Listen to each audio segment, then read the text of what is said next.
Every 5 a.m. for a year, Daichi had trained in this gym. The only other regular was a woman with a cobalt ponytail. They never spoke, just a nod. For 365 days, their entire conversation was that small motion, a silent greeting that asked nothing and offered nothing. The 366th morning was different. On the bench press, the heavy barbell refused his command. I can't lift it. I am pinned. Someone, please. He never called for help. Before he could, a pair of hands seized the bar above him. Don't you dare drop it. That voice, it's her, the one who never speaks. With her fierce grip and shouted command, Daichi found a sliver of strength. Together, they forced the bar back up. The barbell clanged into the rack. He sat up, chest heaving, but she was already retreating to her side of the gym. A year of silent nods, and her first words were a roar that saved him. The silence that followed was louder than any barbell. Hey, I wanted to thank you properly. I was about to get crushed. She gave a single nod, her expression unreadable. Then she turned back to the squat rack as if nothing had happened. She saved my life, but she won't even let me thank her. It's like that nod is the only language she speaks. At the front desk, Daichi found the old sign-in sheet, the first name, in sharp handwriting, Sayaka. She's been at this gym longer than most. Keeps to herself. Sayaka. That's your name, isn't it? She froze. For an instant, her eyes locked with his, fierce, guarded, and then deliberately blank. That split second. She looked at me like she recognized me as a person, not just a shadow in the gym. But then the nod was gone. The silence settled back, harder than before. The gym hummed with the ventilation. Daichi watched her retreating back, more determined than ever to understand. You've been staring into space for 10 minutes. Is this about the silent ponytail? She saved me from a failed bench, shouted at me, then nothing. I can't stop thinking about it. That woman's a ghost. No one gets a word. You might be the first she's ever spoken to here. Then why won't she even acknowledge me? I thanked her, and she just nodded and walked away. Across the gym, Sayaka flowed through her squats like water cutting stone. Every movement has absolute control. It's like she's fighting something no one else can see. Man, you are staring. You know you are staring, right? I know, but I don't want to stop. This isn't just curiosity anymore. I want to be the reason she breaks her silence. The gym's quiet hum settled around him, but inside, Daichi felt a storm building. Could you spot me on the bench again? After last time, I trust your hands. She studied him for a long moment, longer than any nod before. Then she gave a slower, almost deliberate dip of her chin. For the next 2 weeks, that rhythm held. Dawn spotting, silent reps, the bar rising and falling between them without a single word, until one morning, during a tricep press-down, her fingers brushed his elbow, stopping him cold. She shook her head, took the cable handle, and demonstrated with flawless form. Elbow pinned, slow eccentric, perfect control. She corrected me like she wanted me to improve. Then why did her face just lock up like she revealed a secret? The window lasted 3 seconds. Then she stepped back, eyes blank, leaving the cable swinging. From behind the front desk, Yoshida caught the entire exchange. He didn't intervene, just allowed a quiet, knowing smile. She almost let me in. For one rep, it felt like we were on the same side of the silence. But the silence always reclaimed its ground, heavier than any barbell, leaving Daichi wanting more than a nod could ever give. Over the following weeks, the silence between them began to fray. Small words slipped through, a comment on grip, a short warning about a slick bar. It wasn't conversation yet, but it was no longer just nods. Good lift. Thanks. You caught me when I was about to stall. I owe you another one. 3 words. More than she's spoken in a year. Maybe I am not the only one feeling this shift. What's your name? Daichi. Daichi. Good lift, Daichi. Hearing his name and her voice changed the shape of the morning. It was a claim on a connection she had refused for 365 days. The single syllable hung in the air longer than any barbell. She asked my name. She wanted to know. The walls aren't just cracking. She's reaching through, one syllable at a time. I won't forget that sound. For the first time, the gym felt less like two strangers passing, and more like a shared space they were both learning to inhabit. Under the hum of the ventilation, something unspoken had begun to exist between them, fragile but undeniable. Drive through your heels on the squat. Keep your chest up. That's the difference between a good rep and a failed one. Trust your glutes. You know a lot about powerlifting. Were you a competitor? Your form gives it away. Used to. Her voice was flat, but the way her fingers tightened on his shoulders said more than any sentence could. That wasn't a casual answer. It was a door slammed shut, and she just locked it from the inside. He nodded, not pushing, but his mind was already chasing the shadow behind those two syllables, digging for something she wouldn't say. That form, that intensity. She didn't just lift. She had trained to dominate a platform. On the deadlift, she pulled the bar with the kind of precision only competition breeds. You could still compete. You'd crush it. Why did you stop? She set the barbell down so gently it didn't make a sound. Then she walked away, leaving more questions than she'd ever answered, and the gym felt emptier than it had all year. The gym's quiet cracked when a new voice cut through the morning. Sato had recognized the woman with the cobalt ponytail. Hey, aren't you the girl who choked at Nationals? 3 years back, right? I remember that disaster. Not here. Not like this. Shut your mouth. Daichi didn't remember crossing the floor. One moment he was behind Sayaka, the next his hands were shoving Sato hard against the cable machine. What the hell, man? Sayaka backed toward the door, her hands trembling, eyes fixed on the floor, as if the ground itself could swallow her. Sayaka, wait. She didn't stop. The glass door swung shut behind her, and the gym fell into a sickened silence, heavier than any failed rep he'd ever attempted. I don't know what happened at Nationals, but I know her.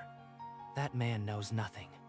I'll find the truth. That night, alone in his apartment, Daichi typed her name into the search bar. Sayaka Nationals Powerlifting. The top result was a 10-second clip titled, "Biggest Choke in Nationals History." He watched the grainy footage. A barbell braced on her shoulders, a fierce effort, then a slow, agonizing collapse as the bar crashed down. Right before she dropped the bar, she wasn't looking at it. She was looking toward the crowd. Below the video, the comments were a nest of cruelty. Pathetic. She should be ashamed. A disgrace to the sport. This can't be the full story. She wouldn't just give up. Something happened off camera. He combed through dead links and deleted videos, finding only fragments of the wider angle that had once existed, buried on a forgotten forum. A single comment from 3 years ago caught his eye. Full spectator footage exists. The cameras missed the real story. Someone else knows. I have to find that footage before it vanishes forever. The search shifted from a casual investigation to an obsession, each dead end only pulling him deeper into the mystery of the woman who never spoke. For 3 nights, Daichi chased ghosts. He scrolled through abandoned forums, archives that hadn't been touched in years, searching for a single, hidden clip. On a forgotten video-sharing site, buried under dead links and spam, he found it. A 30-minute upload titled Nationals Raw Spectator Footage. This is the one. The camera that saw what the official feed cut away from. 3 years of silence, ending tonight. He clicked download. The progress bar crawled, a 1/4 inch of blue every 10 seconds, as if the file itself was fighting to be seen. His hands trembled on the trackpad, every grain of the bar a small agony. This file was the key to everything she'd never told him. The download finished with a soft chime. The silent apartment felt suddenly loud. It's here. The angle that shows what really happened. If I am wrong about her, then I am wrong about everything. But I am not wrong. He moved the cursor to play, then paused. Whatever was on this video would change everything, for him and for her. She deserves to know what this shows before I do. But I have to see it first. I have to be sure. I have to be sure. He took a long breath, then reached for the keyboard. The truth was 1 click away, and he was finally ready to face it. He pressed play, The raw footage opened with a wide shot of the Nationals platform. The shot captured the platform and the warm-up zone.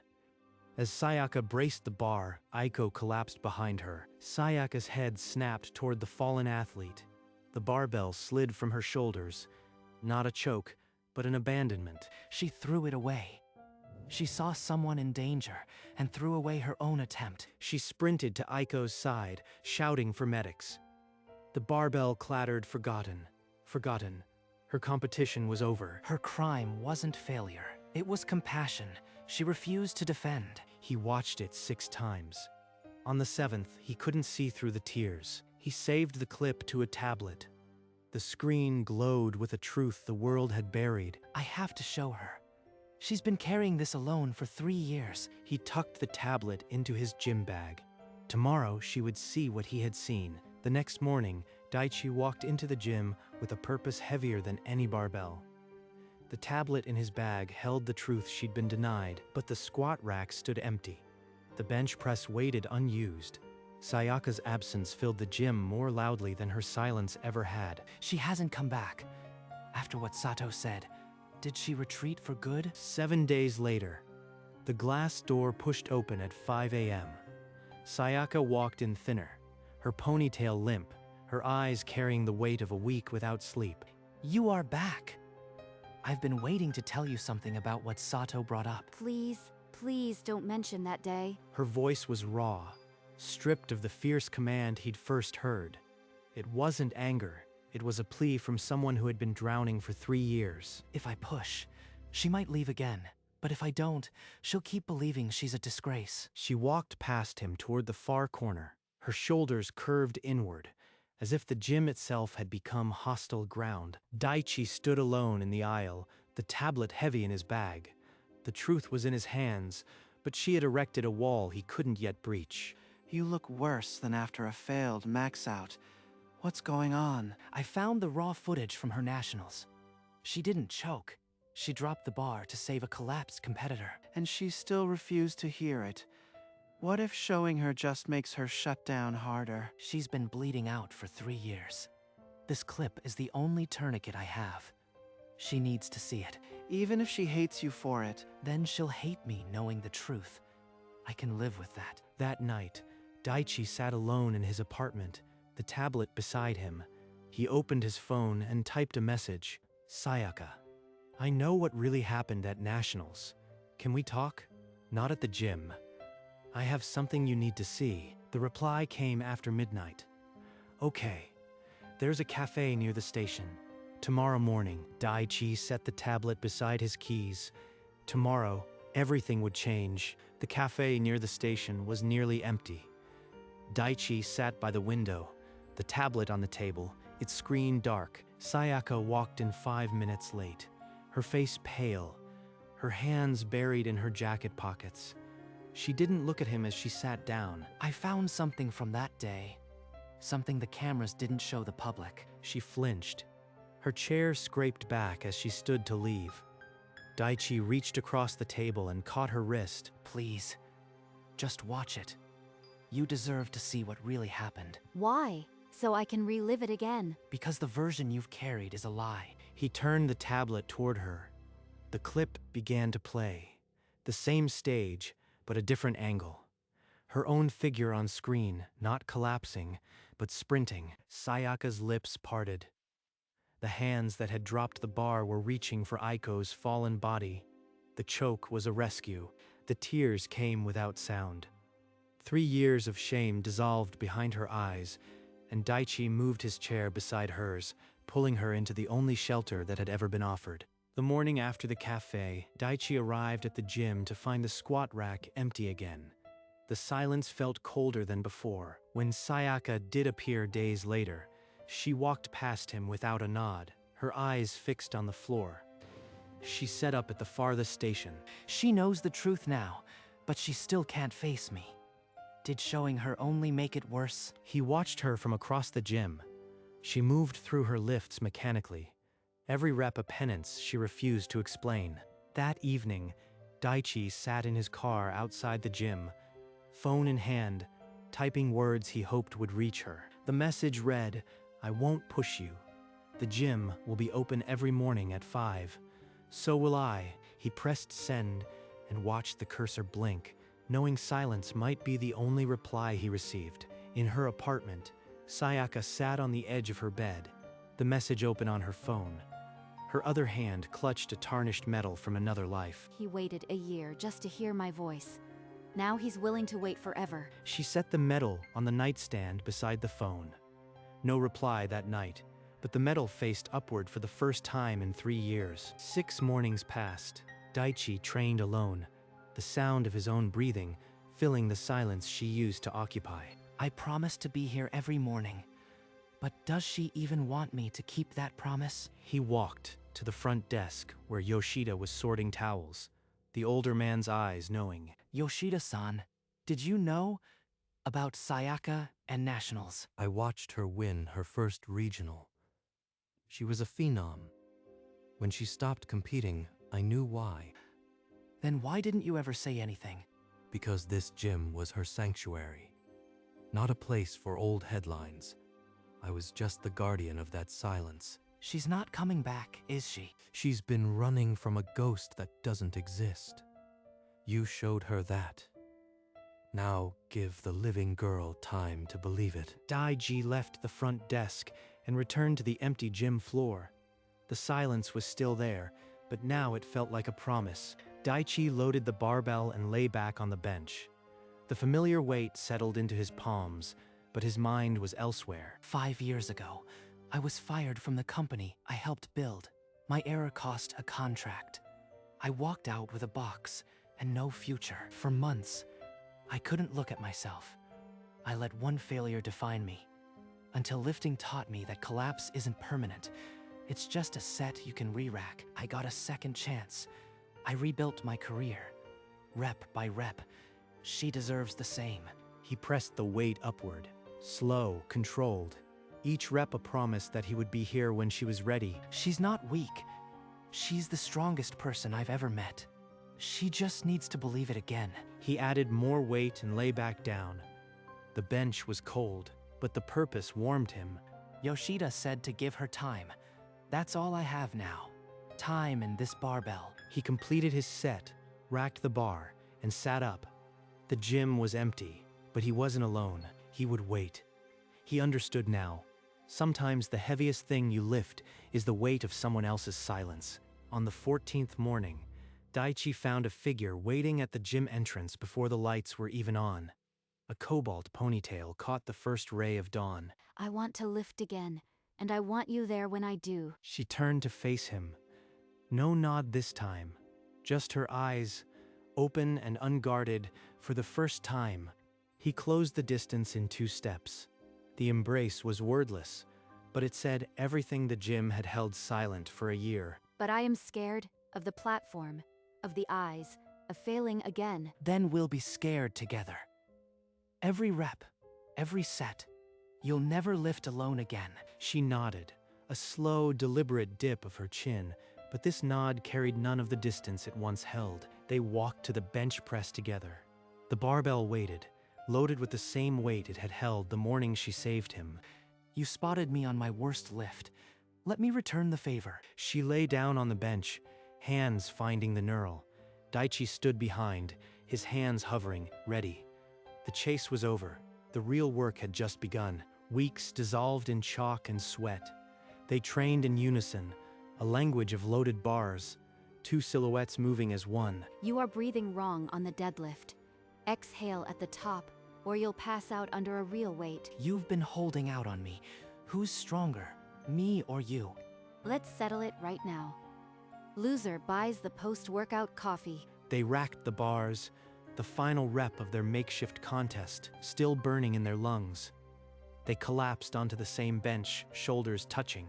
This is the most alive I've ever felt in this gym, and it's because she's here. In the heavy silence that followed the laughter, Daichi turned.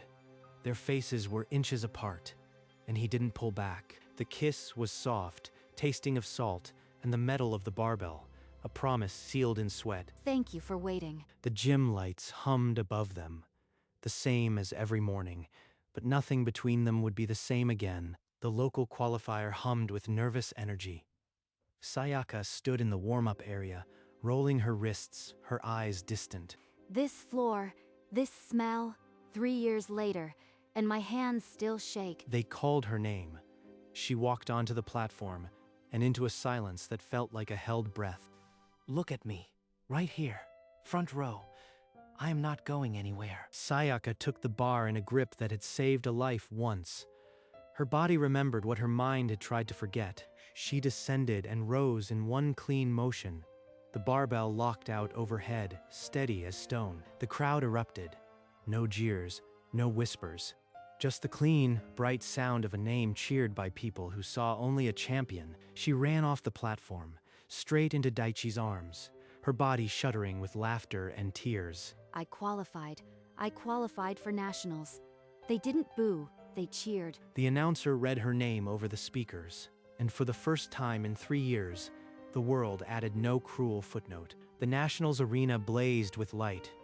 Sayaka loaded a personal record weight, the bar bending. She closed her eyes. The memory surfaced. Aiko collapsing, herself sprinting, the barbell abandoned. I didn't choke. I saved a life. Now I'll save my own name. She opened her eyes, gripped the steel, and the stadium fell silent. The descent was perfect. The ascent was battle. Every muscle firing, the bar inching toward the lockout. At the sticking point, she screamed and drove through. Arms locked, 3 white lights. The crowd's roar was deafening. She fell to her knees, barbell still overhead, tears streaming. She did it. My silent regular. My champion. On the podium, the gold medal rested against her heart.